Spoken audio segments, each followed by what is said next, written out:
want to be Miss America because I want to promote silence is not compliance and bring a global voice to survivors of sexual assault. I was raped my junior year of college and went through 2 years of grand jury trials and waiting to get a court date for him to plead guilty, and he only served 15 days in prison. And so I started an organization called Silence is Not Compliance that helps rehabilitate survivors of sexual assault and gets them the rehabilitation resources that they need.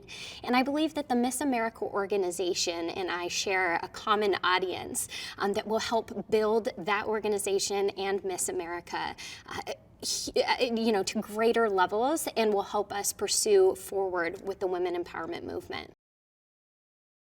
To me, Miss America is still somebody that is inspirational and involved in her community and successful in her career field or her education and is involved. But to me also, Miss America 2.0 is approachable, and she's able to be in one room with CEOs selling sponsorships and getting donors and fundraising for CMN hospitals and scholarships.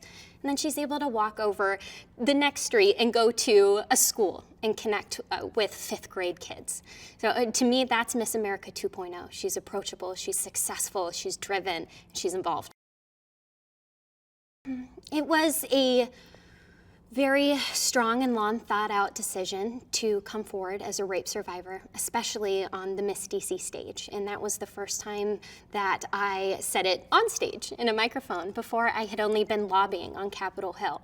And to keep the conversation going about sexual assault is why I'm here. It's part of my purpose and why I want to be Miss America. The fact is that 1 in 3 women will be sexually assaulted in their lifetime.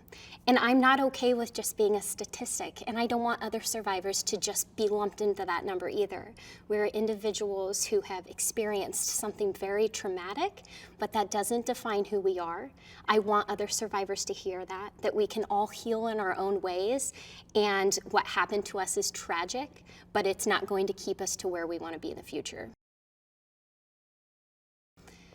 I think informing silence is not compliance, and with every survivor that I have helped get the rehabilitation resources that they need, that I have put a little piece of my own puzzle back, because it helps me heal. And helping other people that have experienced sexual trauma find the rehabilitation resources that they need and the support system and their voice, to gain their voice back, is so empowering in itself, to be able to give somebody else that power that didn't think they had it because I had been in their shoes.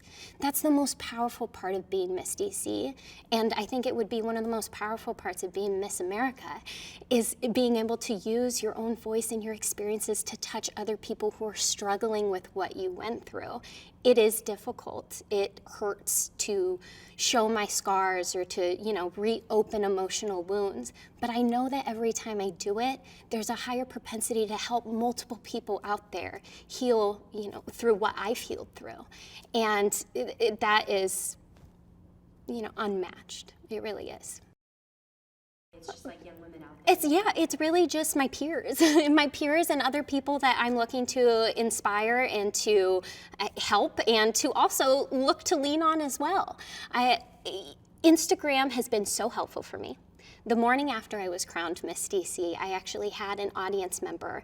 I had answered a question about the Me Too movement on stage, and she appreciated what I had to say, and she came forward about her sexual assault and had described her experience to me and how grateful she was that somebody was willing to speak up because she wasn't ready.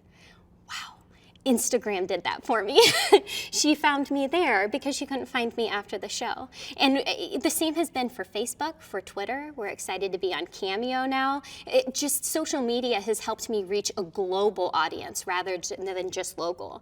I've seen that happen with our volunteers too, with both Miss DC and with Sync, is that they are able to garner more followers, more volunteers in their local communities by using social media. That's how we've been able to do such great fundraising work for CMN too. I experienced a lot of trauma in my life, and I've been hurt and left by many people, parents included sometimes, and I'm the oldest of 9 children. From a very young age, I knew that it was going to be up to me to pull myself up by my bootstraps and to lead by example for those 8 little kids. And that is still what I'm doing today. And they are the ones that lift me up, that inspire me. And I want them to know that no matter their circumstances, they can rise above it and they can achieve their dreams. And I'm hoping that by competing in Miss America and by being willing to be so raw and open about my real life with America, with the world, that they will find inspiration in that too and feel comfortable in their own skin and chase their dreams.